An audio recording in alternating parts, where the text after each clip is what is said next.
Shri Ganapati Sharada Gurubhyo Namaha Ramaya Ramabhadraya Ramachandraya Vedase Raghunathaya Nathaya Sitaya Pataye Namaha. Welcome to all for this session on Ramayana to chapter 7 of Uttara Kanda, in which we will see the combat between Vishnu and the Rakshasas. In the midst of rumblings, the clouds in the form of Rakshasas poured down a shower of weapons on the peak Narayana, as with their torrents they shroud a mountain, and the dark and immaculate Vishnu, surrounded by those swarthy and powerful rangers of the night, resembled Mount Anjana under rain. As locusts in the rice fields, or gnats in a flame, as flies in the pot of honey, as monsters in the deep, so did the arrows, keen as diamonds, swift as the wind or thought, which the Rakshasas loosed on Hari, piercing him, disappear as the worlds vanish at the time of universal destruction. Warriors in chariots or seated on the heads of elephants, soldiers on horseback, infantry stationed in the sky, leaders of the Rakshasas resembling mountains with their shafts, spears, swords, and darts, caused Hari to hold his breath like unto the twice born when practicing pranayama. Like an ocean where fishes play, that invincible god, under the countless blows of those rangers of the night, drew his bow and loosed his shafts on them. Then Vishnu, with extreme force, like unto lightning, swift as thought, riddled them with his penetrating weapons and spears by hundreds and thousands. Having dispersed them under a load of arrows as the wind at downpour, the Supreme Purusha blew his great conch Panchajanya, and that king of conches, born of the waters, into which Hari blew with all his strength, re-echoed in such fearful wise that it shook the three worlds as it were. The sound of the king of conches struck terror into the Rakshasas as the king of beasts in the forest terrorizes elephants intoxicated with ichor. At the sound of the conch, the horses were no longer able to stand erect. The frenzy of elephants was subdued, while the warriors fell from their cars bereft of strength. Loosed from his bow, Vishnu's arrows, possessed of plumed shafts, having rent the Rakshasas, penetrated into the earth, pierced by those darts which the hand of Narayana loosed in the fight. The Rakshasas fell on the earth like crags struck by lightning, their powerful limbs torn by Vishnu's discus, the blood flowing in torrents as from mountains secreting gold. The sound of the king of conches, the twanging of the bow string, and the voice of Vishnu stifled the cries of Rakshasas.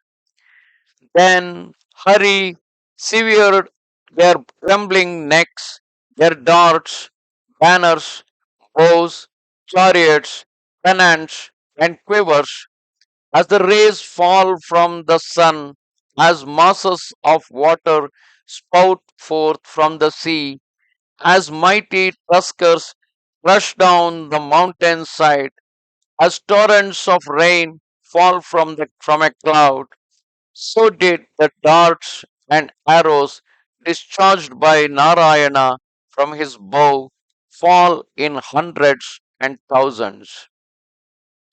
As a lion before a Sharabha, as an elephant before a lion, as a tiger before an elephant, as a panther before a tiger, as a dog before a panther, as a cat before a dog, as a snake before a cat, as mice before a snake. So did the Rakshasas flee before the mighty Vishnu. Some escaped, others fell in their flight, and the rest lay stretched on the earth. While slaying his enemies in their thousands, the destroyer of Madhu filled the conch with his breath as Indra clouds with water. Put to fight by Narayana's shafts, terrified by the sound of the conch, army of the Rakshasas, their ranks broken, fled in the direction of Lanka. Seeing his troops routed, decimated by Narayana's arrows, Sumali covered Hari with a hail of darts on the battlefield as the fog obscures the sun, whereupon the valiant Rakshasas took up courage. Then Sumali, proud of his strength, rallying his forces, hurled himself forward with a great shout, shaking his earrings as the elephant his trunk. But Night Ranger, in his joy, raised a great clamor like unto a cloud pierced by lightning, and while Sumali cried out thus, Hari cut off the head of his charioteer with its dazzling earrings, and the steeds of that Rakshasa swerved, bearing away Sumali, the leader of the Titans, as those other steeds, the senses, when uncontrolled, bear away man's judgment. Thereafter, while Sumali was being borne away by the horses of his chariot, Mali, alert, armed with his bow, rushed on the mighty Vishnu, who on his vehicle had thrown himself into the fray, and he let fly his arrows decorated with gold from his bow, which fell on Hari, piercing him as birds penetrate into the Grauncha mountain.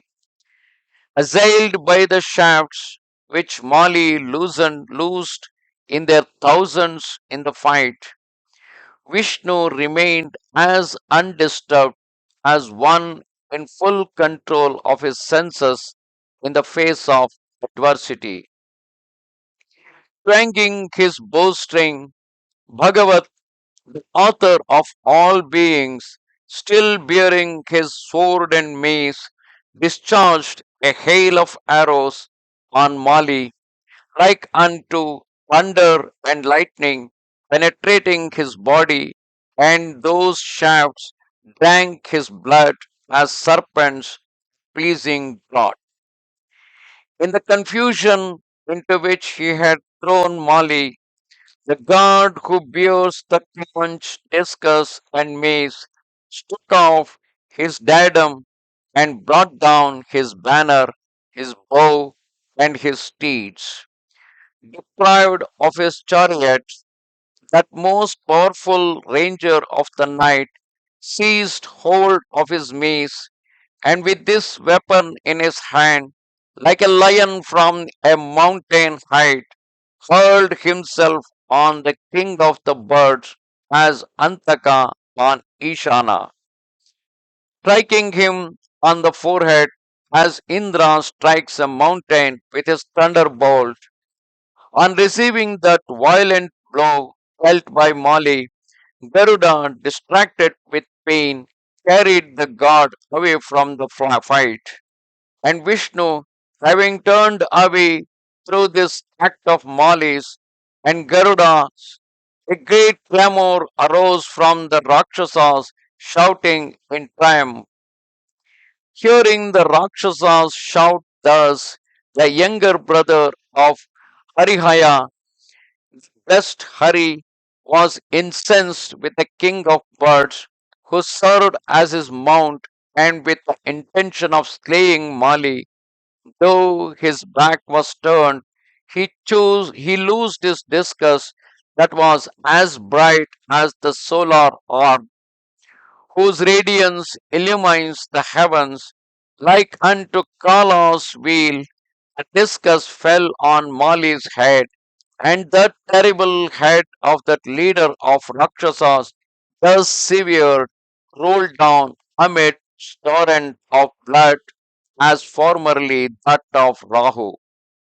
At that instant, the guards, transported with joy, emitted roars like unto lions, crying with all their strength, "Victory to you, O Lord!" Beholding Mali slain, Sumali and Malyavan, in burning grief, took refuge in Lanka with their forces. Meanwhile, Garuda, having recovered, retraced their steps, and in fury dispersed the Rakshasas with blast of his wings.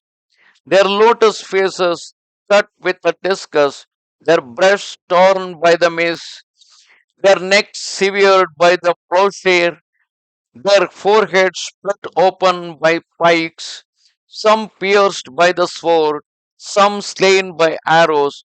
Those Rakshasas began to fall from the skies into the waters of the sea.